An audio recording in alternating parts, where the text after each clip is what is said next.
Sono nato col nome Enea, un nome strano per la gente comune. La mia persona era già da giovane molto curiosa. La mia vita è stata una vita dove ho potuto provare di tutto. C'era già da bambino il piacere di accendere il fuoco, dove andavo facendo i giri poi un po' per tutto il mondo, per lavoro, un po' per piacere, dove c'erano delle pipe, io compravo le pipe. Finita la guerra,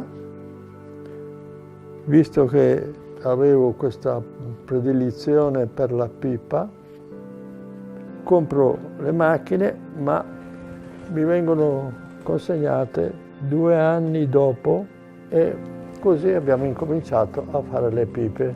Dove? Dove c'era il posto per poterle fare. Il posto per poterle fare era a Brebbia, sopra la centrale elettrica. E così è incominciata la fabbrica delle pipe. Le pipe che si facevano, la maggior parte andavano all'estero. Poi, altra idea nel fare le pipe è stata quella di creare una fonderia. La fonderia esiste ancora e il museo è un po' la conseguenza di essermi sempre piaciuta la pipa. I musei si creano più che altro per dare un'importanza a cosa si produceva. Sono un ricordo.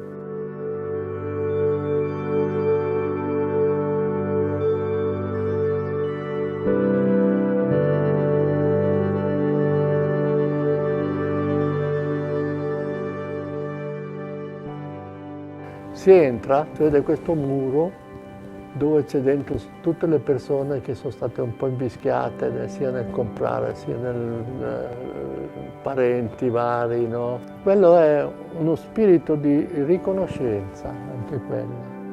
Mettilo su, fallo vedere che anche lui è dentro in questa cosa, non è soltanto l'Enea. Pertini, per esempio, la gente è andata a prendere una pipa inglese per fargli un regalo, no? Quando gliel'ha andata ha fatto, no, ma io fumo le pipe di Brebbia. Ho avuto questo piacere, ecco. Tra le donne che hanno lavorato qua in fabbrica, nata qui questa donna, in case qua della centrale, ce n'era una che è entrata appena finito le scuole medie. Si era ideata un'idea, cioè di fare delle gare del fumo con 3 grammi di tabacco a chi tiene accesa di più la pipa. Se c'era lei o arrivava prima o seconda, ha vinto tutte quelle coppe che ci sono lì.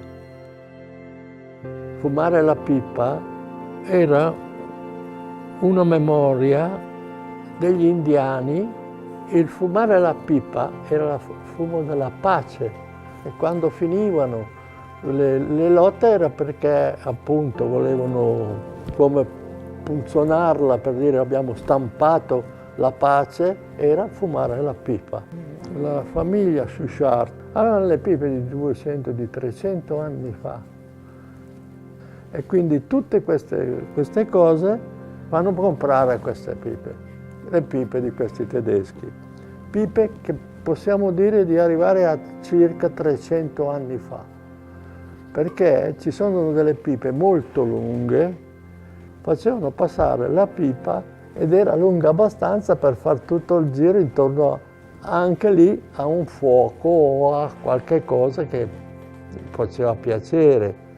E io ho detto qua, già che ci siamo, facciamo un bel museo della pipa, spero di creare un qualche cosa di bello. Che un'attrattiva della Brebbia era di fare le pipe strane. Allora faccio le pipe per quando piove. Quando mi hanno regalata la pipa, era un giorno che pioveva e la pioggia va dentro, no? Se io però lo faccio chiuso qui, no? Che si può chiudere. Faccio i buchi di traverso, vanno dentro e l'aria passa lo stesso, no? E non va dentro l'acqua. Da quell'idea lì è nata di fare le facce coi buchi nel naso. Avevamo fatto delle donne messe su con le gambe per aria, cioè a cavallo del pezzettino di radica, no? Me l'ha mandato indietro, perché è pornografica. Allora abbiamo rusticato, no? Rusticato vuol dire fatto su un rustico sul liscio, lavorate così sembrava avessero il costume da bagno e le pipe sono andate. Erano le pipe, una diversa dall'altra, lontana dalla bocca, si chiamavano lettura, quelle pipe lì. Noi le abbiamo chiamate lettura perché si poteva leggere tenendo il tabacco lontano dalla bocca e leggere e non andava il fumo negli occhi. La schiuma di mare è un prodotto turco, no?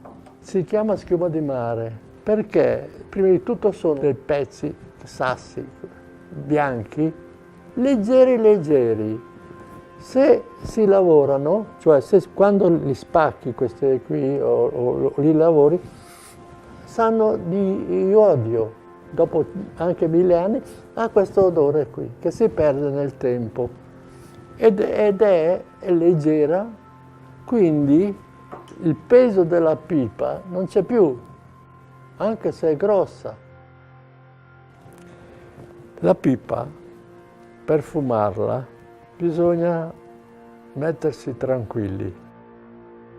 Arrivederci e vi auguro di campare almeno gli anni che ho io. Se ne volete campare di più fatelo, però già sono troppi, perché purtroppo la testa gira, ma non viene dietro niente.